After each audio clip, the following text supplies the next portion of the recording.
예레미야서 50장 30절에서부터 32절까지입니다. 이 바벨론이라고 하는 나라는 예레미야 당시 초강대국입니다. 어느 누구도 이 바벨론을 감히 칠 수도 없습니다. 또 바벨론 같은 나라가 망할 거라고 생각한 그런 사람도 없을 때입니다. 하나님께서는 그렇게 강력한 바벨론을 하나님의 백성인 유다를 치는 이 막대기로 사용하십니다. 그러니까 하나님의 백성들에 대한 그 하나님의 심판이 얼마나 강력했는가 하는 걸 알 수가 있죠. 회초리가 아니고 막대기입니다. 그러니까 온 세계를 이 어마어마한 이 쇠망치로 다 부서뜨린 나라가 이게 바벨론입니다. 그런데 이렇게 말해요. 어찌 그 망치가 그렇게 꺾여지고 부서졌는가? 어찌 바벨론이라는 나라가 이렇게 황무지가 되었는가? 사람들은 매우 의아하게 생각합니다. 있을 수가 없는 일인데 이런 일이 벌어졌다고 생각합니다. 우리가 인류 역사를 보면 영원한 정권도 영원한 나라도 없었습니다.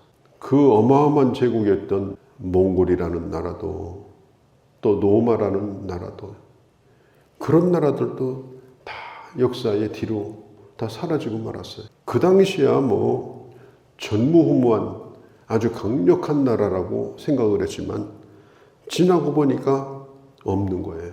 바벨론도 마찬가지예요. 오늘 눈으로 보고 있는 우리가 살고 있는 이 세상도 앞으로 100년, 200년 지나면 또 지도가 완전히 달라질 거예요. 힘의 균형이 완전히 또 달라질 겁니다. 어떤 거든지 오래 갈 수는 없어요. 우리 주님은 이렇게 어마어마한 쇠망치, 쇠기둥 같은 이 기둥이 어떻게 이렇게 꺾였는가? 어떻게 이렇게 부서졌는가? 24절에 보니까 너를 잡으려고 올무를 놓았는데 너는 그것을 깨닫지 못했다. 이 교만한 사람은요, 자기 잘난 곳에 살죠. 그 발밑에 올무가 있는 것도 몰라요.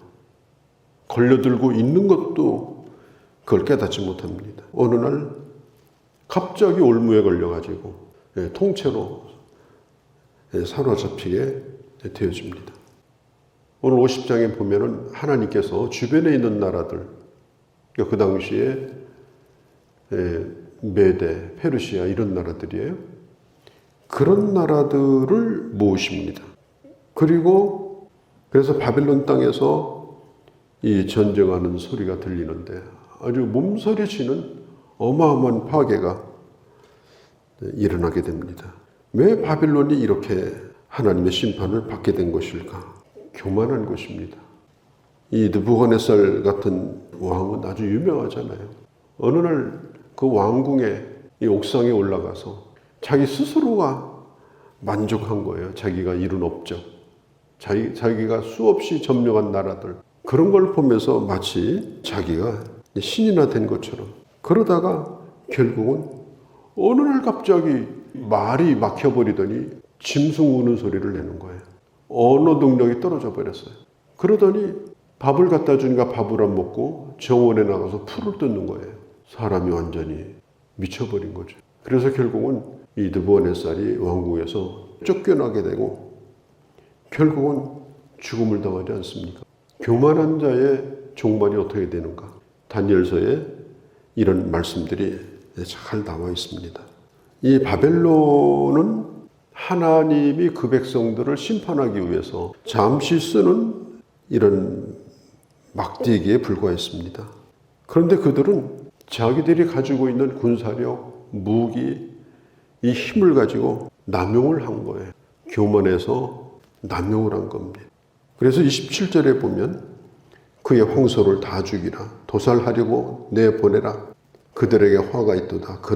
그들의 날 그 벌을 받을 때가 이르렀습니다. 하나님의 심판이 그들에게 이르렀고, 그리고 28절에 이 바벨론 땅에서 도망친 자의 소리, 바벨론 성이 무너지는 소리, 그 소리는 바로 하나님의 심판의 소리다. 성경이 그렇게 기록을 하고 있습니다. 왜 이랬을까? 근데 바벨론이 망할 때 왕이 벨사살이라는 왕이죠.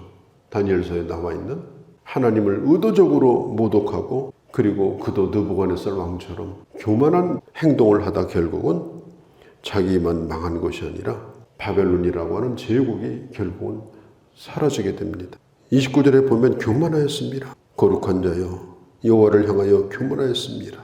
또 31절에도 교만한 자여 내가 너를 대적하리니 너를 벌할 때가 이르렀습니다. 31절에 교만한 자가 걸려 넘어지고 일으킬 자가 없도다. 교만한 자는 반드시 걸려 넘어질 것이다. 하나님이 그를 쓰러뜨릴 것이다. 그리고 결국은 하나님 앞에 서게 될 것이다. 결국은 이 교만하게 되면 하나님으로부터 받은 모든 것을 그냥 다 잊어버리고 마는 거예요. 하나님이 갚으시는 것입니다. 교만의 끝은 이렇다. 또 한 가지는 이 바벨론이 이 심판받는 이유 가운데 하나가 하나님의 구원 계획을 그가 막은 겁니다. 성경이 뭐라고 얘기하는가 하면 하나님께서 포로된 자를 이제 놓아주려고 이제 작정을 하셨어요. 그때 이제 학대받던 이 유다 백성들을 놓아주려고 하지 않았습니다. 풀어주지 않는 거예요, 바벨론이. 계속해서 일을 시켜먹고 노예로 써먹으려고 합니다. 그래서 그 백성들을 구원하기 위해서 하나님이 대신해서 싸우십니다. 33절과 34절입니다. 우리 엊그제 보았죠. 1절에 50장 1절에 지금 유다가 없어졌음에도 불구하고 흩어진 백성들을 뭐라고 불렀어요? 여호와의 소유다. 하나님은 흩어진 백성이라 할지라도 그를 기억하시고 그들을 다시 구원하여서 그 나라를 회복하려고 하는 것이 하나님의 뜻이에요. 그렇게 하려고 바벨론으로 보낸 거예요. 그런데 바벨론이 놓아주지 않는 거예요. 놓아주지 않으면 어떻게 하겠어요? 그 손을 비틀어 가지고 놓아주도록 해야 되죠. 그래서 바벨론이 망했다. 예를 들면 하나님께서 400년 동안 하나님의 백성들을 애굽에서 키우셨죠. 어마어마한 민족을 이뤘어요. 이제 그 백성을 거기서 구원해서 하나님의 구원 계획을 이루려고 하는데 이 바로가 놓아주지라는 거예요. 그래서 10번씩이나 엄청난 재앙을 맞게 됩니다. 결국은 하나님이 팔을 비트시니까 놓아줬어요. 하나님의 구원 계획을 막을 수가 없습니다. 그런데 좀 놓아주더니 이제는 또 추격을 해요. 홍해바다까지 쫓아왔어요. 결국 바로와 그의 군대는 홍해바다에서 수장을 당합니다. 그러니까 이 하나님의 이 구원 역사에 우리가 쓰임받는 사람이 되어야지 하나님의 구원 역사를 가로막는 사람이 되어서는 안 됩니다. 하나님이 하시는 일 가운데 가장 큰 일 두 가지, 오늘 예레미야서 50장에 나와 있는 전체 성경을 보면 첫 번째는 구원의 역사예요. 두 번째는 심판하시는 거예요.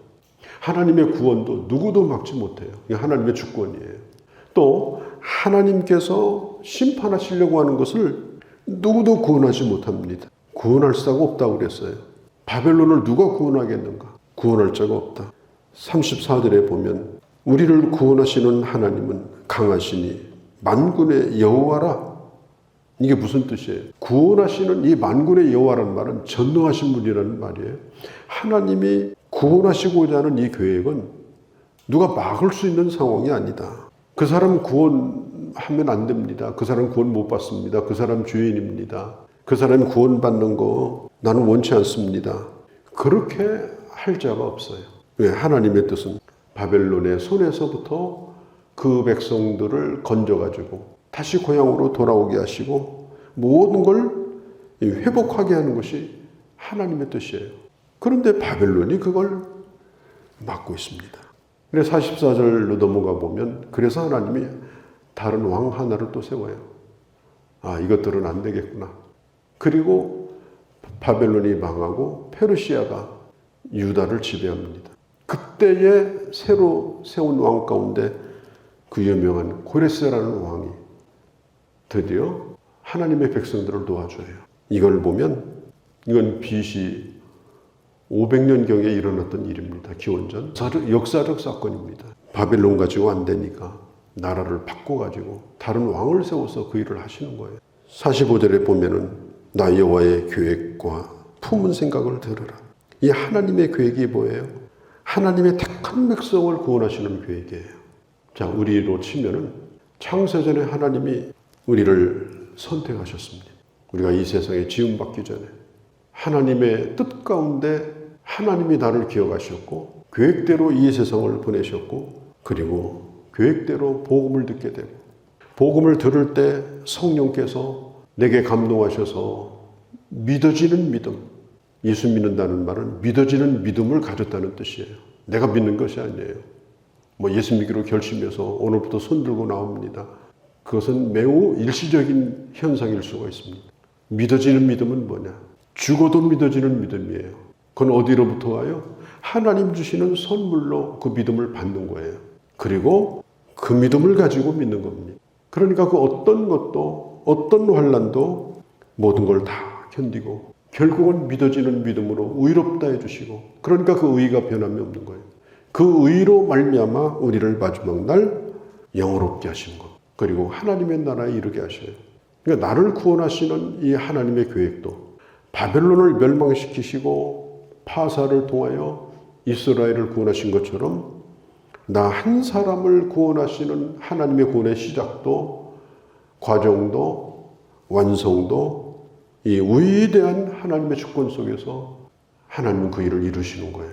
그래서 빌립보서 1장 6절에 보면 내 안에 착한 일을 시작하신 그분 주님은 이미 우리 안에서 그 일을 시작하셨어요. 착한 일을 시작하신 그분이 예수 그리스도의 날에 주님이 이 땅에 재림하실 때 또 우리가 주님을 만나는 그날에 반드시 완성할 것을 믿는다. 그게 예수 믿는 사람의 이 분명한 고백입니다. 오늘도 주님의 주권 속에 우리가 붙들려 살고 있는 거예요. 구원만 하나님의 주권이냐? 아니에요. 심판도 하나님의 주권이에요. 심판할 것에 대하여 하나님은 작정하시면 누구도 막지 못합니다. 44절에 보니까 누가 내 앞에 설 목자가 있는가? 설 수가 없다는 거예요. 내가 저 사람의 보호자다. 그래서 가로막은들 절대로 가로막을 수가 없다. 하나님의 심판도 결국은 이루어진다. 하나님의 구원도 이루어진다 하는 것을 오늘 성경이 가르쳐주고 있습니다. 자, 이 바벨론이라고 하는 거대한 세력을 등에 타고 이 사탄의 세력이 우리 눈을 아주 어지럽게 만들어서 이 세상 사람들의 마음을 지금 계속해서 붙들고 멸망을 향해 가고 있는 것이 오늘 세상의 현실입니다. 구원의 날이 올 것이고 심판의 날이 올 것이다. 또 나는 하나님의 이 세상 가운데서 구원받은 하나님의 자녀로 이 구원의 주권을 믿을 뿐 아니라 또 하나님의 구원의 역사에 쓰임받는 하나님의 사람으로 구원을 가로막는 자가 아니라 그 일을 이루는 자로 또 복음의 증인으로 쓰여지는 그런 하나님의 자녀로 살아가는 그런 주의 기이한 종들이 되어주시기를 바랍니다. 거룩하신 우리 아버지 하나님, 거대한 한 제국의 흥망성쇠나 또 한 개인이 이 땅에 태어나서 하나님 앞에 서는 날까지의 짧은 한 생애나 다 하나님의 주권 가운데 있습니다. 하나님의 구원과 심판이 주 안에 있으며 또한 나를 구원하시는 하나님의 구원이 내 안에서 시작됐음을 저희들은 잘 알고 있고 눈앞에 보이는 바벨론 이 세상의 멸망도 있음을 저희는 믿습니다. 우리가 비록 세상 가운데 있사오나 구원받은 하나님의 백성으로 오늘 끝까지 나를 남겨두시고 또한 내게 사명을 주셔서 나와 함께 하시는 주님을 바라보며 오직 믿음으로 살아가는 저희가 되게 하여 주옵소서. 오늘 이 하루도 좋은 소식을 전하게 하시고 좋은 소식을 들을 수 있는 복된 날이 되게 하옵소서. 우리 주 예수님의 이름으로 기도하옵나이다. 아멘.